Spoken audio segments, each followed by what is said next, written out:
Paul Bristow is the Conservative candidate for the mayoral election in Cambridgeshire and Peterborough. Welcome to the conversation.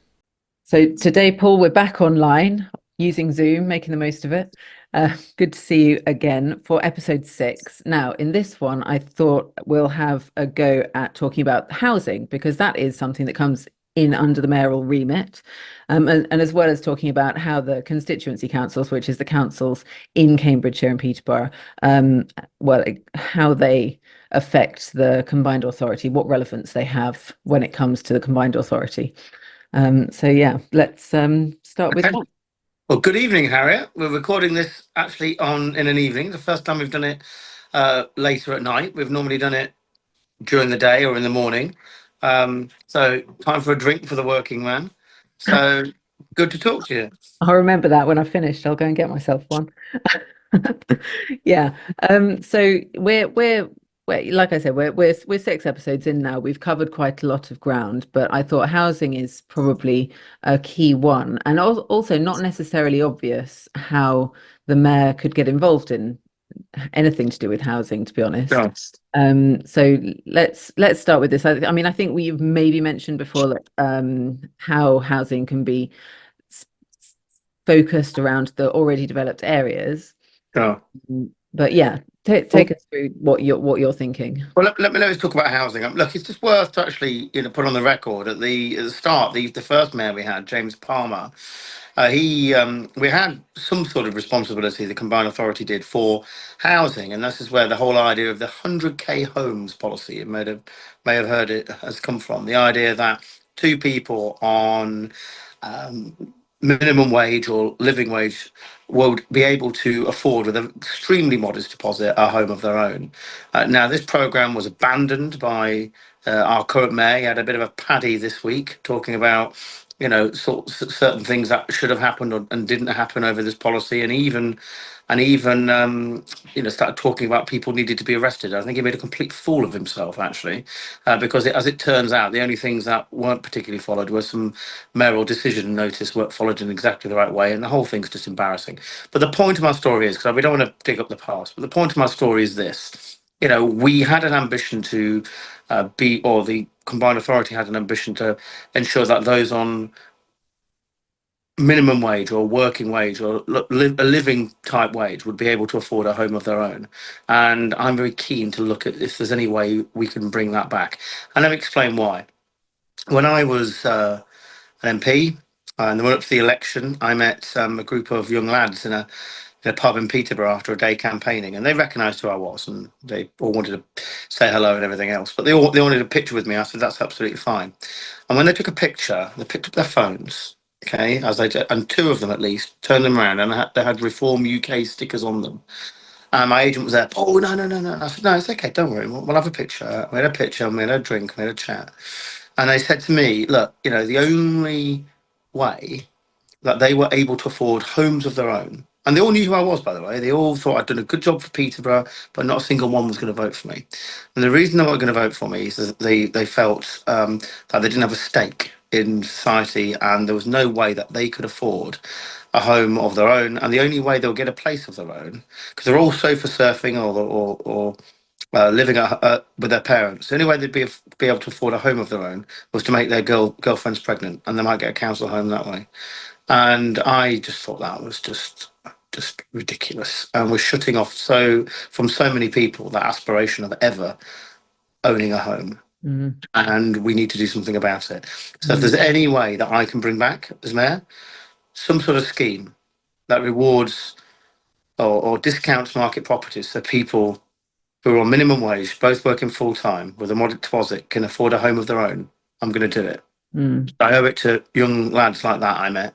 And no matter how much criticism or barbs are fired at me by Nick Johnson or anybody else, if I have some sort of policy that's similar to what was proposed last time, I'm going to do it.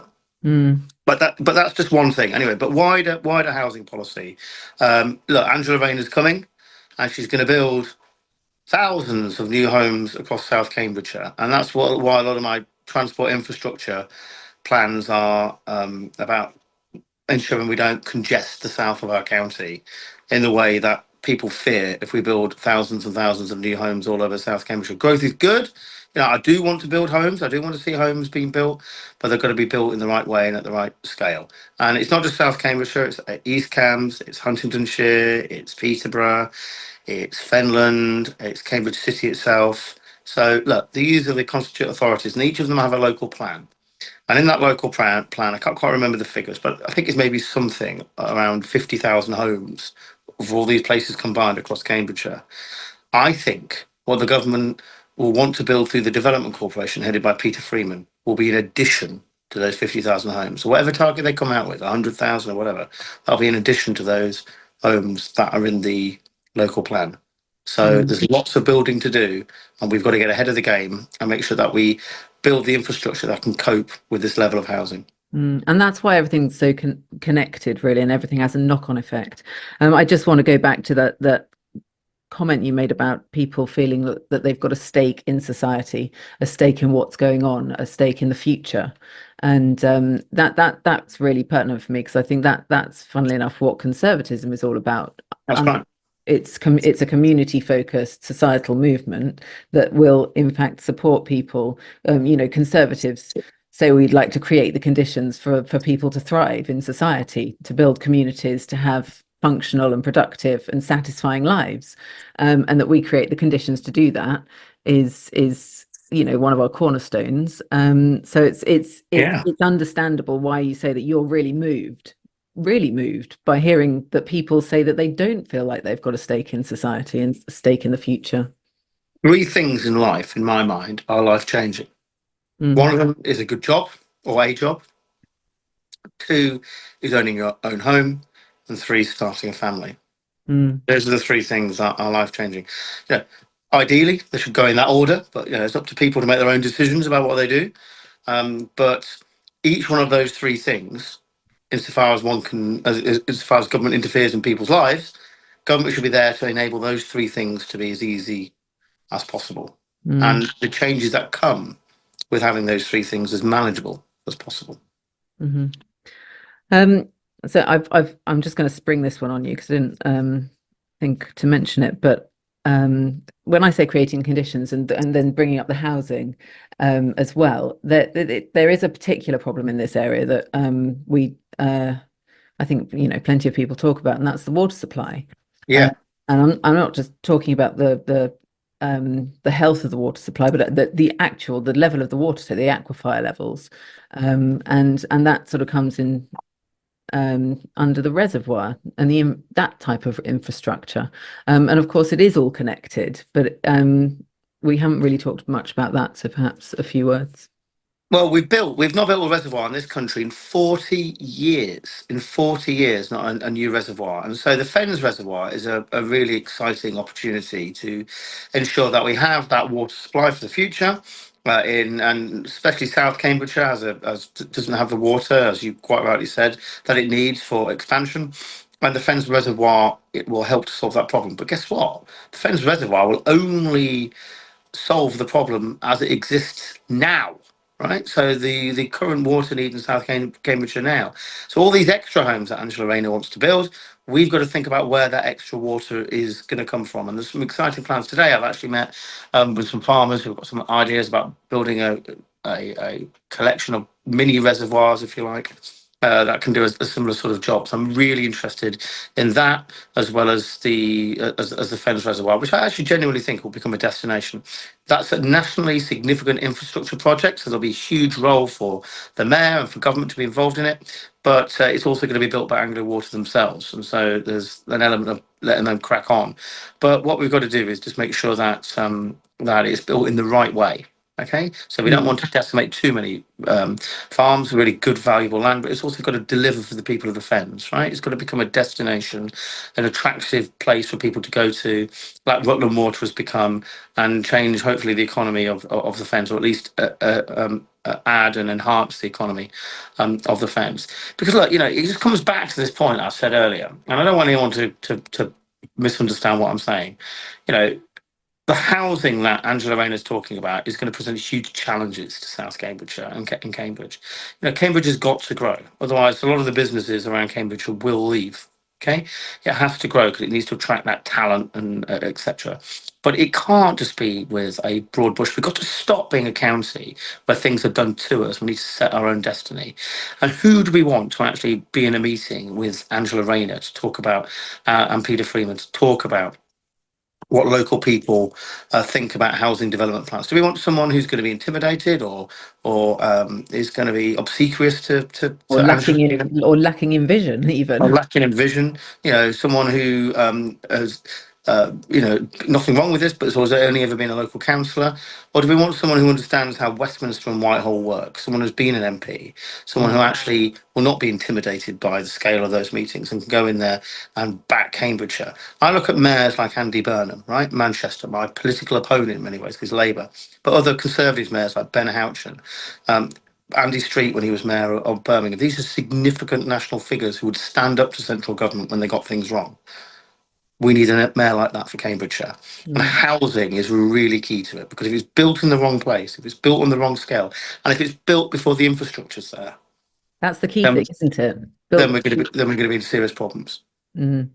Yes, because there's not much you can do to build a railway line around a group of houses, is there? No, no. And it's got to be built, it's got to be managed growth. So we can share the opportunity that development makes, as well as burdens. We've got to be serious, understand that there are burdens to excessive development.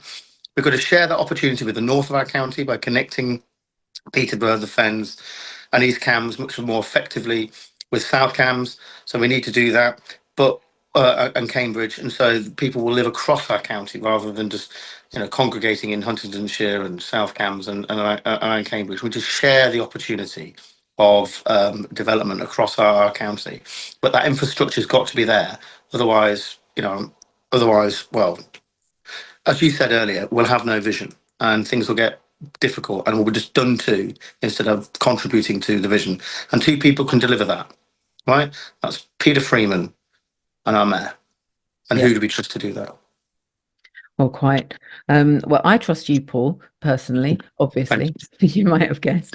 So let's just go a little bit more. You mentioned the councils and they've got their local plans, and you ran through some of them in Cambridgeshire. But it would be useful, I think, it would be useful for me to understand a little bit more about the way that the councillors at those councils will interact with the mayoral office Yeah. and what impact that's going to have on things like your vision for housing and transport, etc.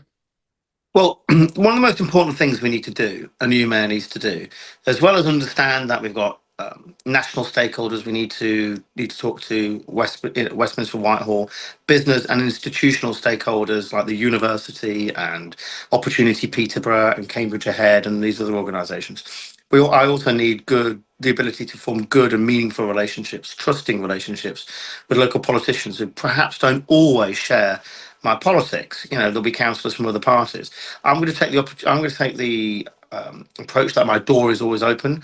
I don't have all the answers. I have the vision, the ability I hope to deliver, but I'm going to want to work with councillors across all political persuasions and across our county to help deliver my vision.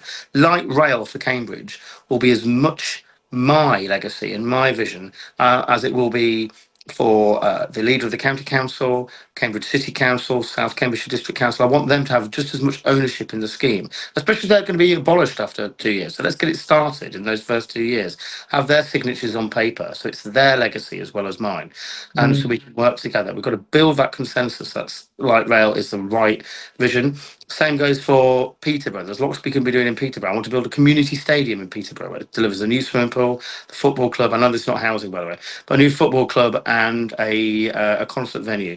We've got a Labour leader of Peterborough City Council. I want it to be as much his legacy as well as mine. And when it comes to housing, there's going to be a million and one reasons why development in this particular area is wrong, why it affects this particular area in X ward. My door is open because we want to make the right decisions when it comes to housing, how much and where it's going to be. It's not about being a NIMBY, right? This is about saying not in my backyard. It's an infrastructure first policy, but pro growth. And I need to talk to all of our councillors in order to achieve that. Mm. I hope that's incredibly comforting to hear. Infrastructure first is certainly comforting to me. But yeah, getting that community input in terms of how much and where is also pretty important. Um, I don't, when it comes to railways, like you say, it is the right thing to do to give people the choice to travel in a different way or a range of different ways to where they want to go around the county. And I think that is relevant from an environmental point as well, because these changes that people have been making, for example, in Cambridge to the roads, just trying to keep people off the roads without offering an alternative like a railway, just simply charging them or closing the road off actually is worse for the environment because congested traffic, cars sitting in a jam is more damaging to the environment than free flowing, the same amount of free flowing traffic. So I think it Yeah. should be in everyone's interest to keep the traffic flowing and to offer those alternatives. We need to unclog our roads, okay, and we'll unclog our roads by making it easier for people to get about by car. Not no one thing, whether it's light rail, whether it's active travel, whether it's bus franchising and better buses, are going to solve all our problems without making sure it's easy for people to get around by car. And that is obviously during A47 and during the A10. You've heard me going on about that time and time again. The A141 needs improving as well, but it's also about something. I mean, today I was near the McDonald's roundabout in South Cambridgeshire near Duxford, and I heard a story about how the council just literally overnight decided to try and make sure that the entrance to that roundabout was single entry by kind of cornering off some of the junctions there. And why are we doing this? Well, they said, oh, it's to make it safer for pedestrians and cyclists. And we asked a very, very pertinent question. How many have you done any studies into thinking about how many pedestrians and how many cyclists were using this? They hadn't even done that study Mm. because the number of pedestrians who are crossing that busy road there are, well, you can count on one hand per day unless they're walking to McDonald's. It's not a place where people walk. And McDonald's is there. It's a drive-through place really. Mm. And cyclists, well, there'll be a bit of cyclists, but the thing is that all you're doing is creating more congestion and making sure that our roads are clogged up more. And the idea will be, oh, well, we need to get people out of their cars. These people still need to get to work. These people still need to get to hospital appointments and GP appointments. They still need to go and see family and friends. Go shopping. It's that social connectivity that makes the world go round. We're having lots of fun here doing this over the phone on Zoom or whatever. But I actually think we do it better when we do it in person because we can bounce off one another. We know one another.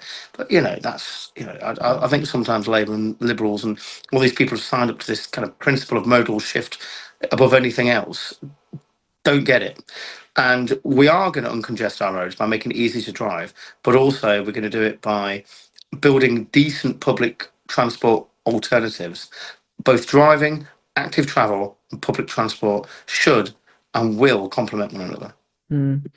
Well, I mean, I think you're right. The conservative way is to give people choice. So that combination sounds like a sensible one. I think we'll probably leave it there for today, Paul. Brilliant. Okay. I think we're going to try and do some Q&A things in a subsequent episode, Good. where we sort of find if people have been sending questions in on email or Facebook and so on. We'll try and run through some of them and give people some more answers. Great. Well, thanks. How's it been going? Are lots of people listening to this? But yeah, it seems that more and more people are downloading it. I noticed a few more today. Good. So yeah, and of course there's the YouTube channel as well. So if you're listening on the podcast platform, you can also listen or watch, in fact, on YouTube. Look at Paul Bristow's page. I think it's what is it, Paul Bristow Official?